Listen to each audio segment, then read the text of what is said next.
My name's Dan, this is Motoman Dan YouTube channel.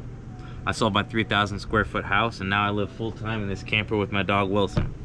Today I'm going to talk to you about 5 things I wish I had known before I started full time in an RV. This is my trailer, the 2015 Forest River Grey Wolf Cherokee 26-footer toy hauler. First on it, there's such a thing called RV toilet paper.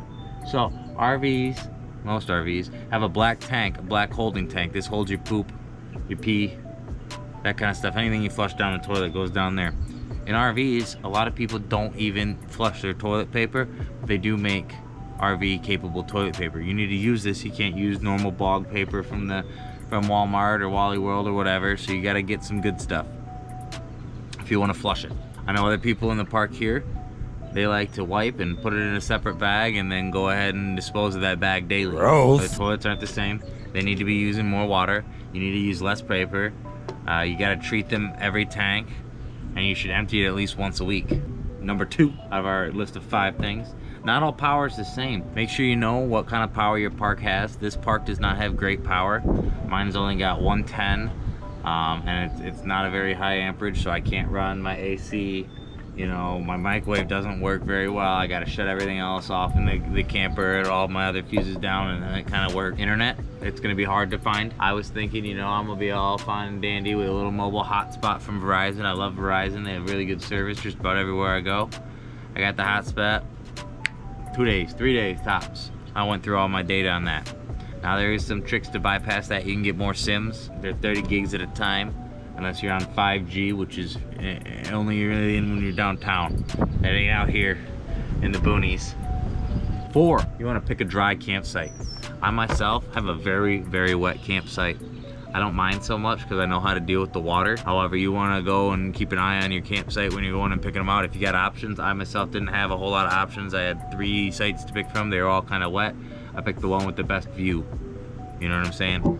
I can't beat that view out there. Just looking over the lake. Typically you want your campsite to be mounded and not spooned. If it's spooned, it's just gonna hold water. If it's mounted, all the water will run off. Mine is a spoon. So to solve that problem, I cut a ditch in and it goes all the way down. I got a few little side troughs feeding it. I have one coming down from when I have my awning like this. When it rains, all that water will go down to this corner, hit the ditch, go that way, and go down to a little perk spot I got down there. It's a nice hole. A lot of campsites are prone to flooding. Ask your camp manager where a good spot is, where the dry spots are, if you got options. Normally they're gonna know which spots get wet, which spots don't. And then see if they allow you to alter your campsite to improve drainage. You know, out where I'm at, they don't really care too much. I'm full-time and out here. They're pretty cool about me cutting in a little ditch. I made it so it's not super obvious, you know. 5, awnings need anchors. I didn't know this.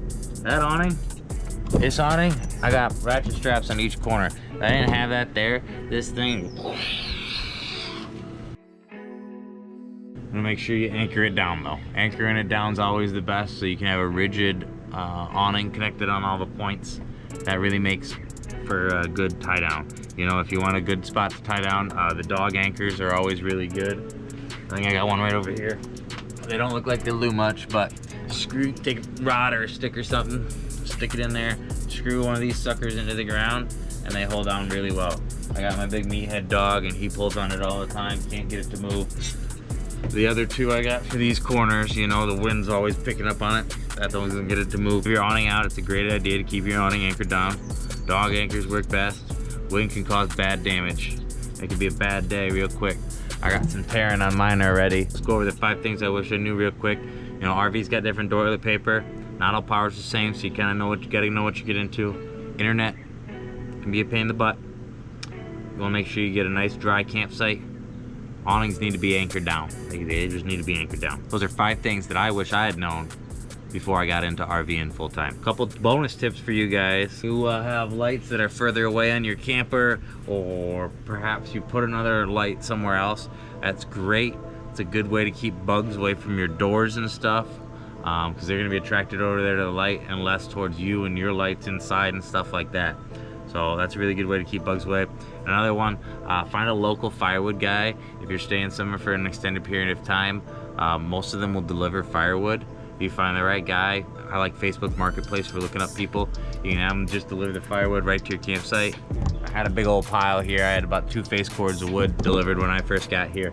I burned through that pretty good. Probably gonna have another couple face cords dropped off. But that's a really good way to get some firewood. And it's cheap, it's quick. You don't have to load it and then unload it. Most of the time the guy unloads it for you, or he'll at least help you unload it if it's that kind of gig. But yeah, it's a great way to get firewood. And don't be a jerk. Make sure you're not transporting firewood into the wrong kind of parks and you're transmitting tree diseases. All right, this has been Moto Man Dan, and these have been 5 things I wish I'd known before I started full-time in the RV. Thanks for watching, and we'll catch you on the next one.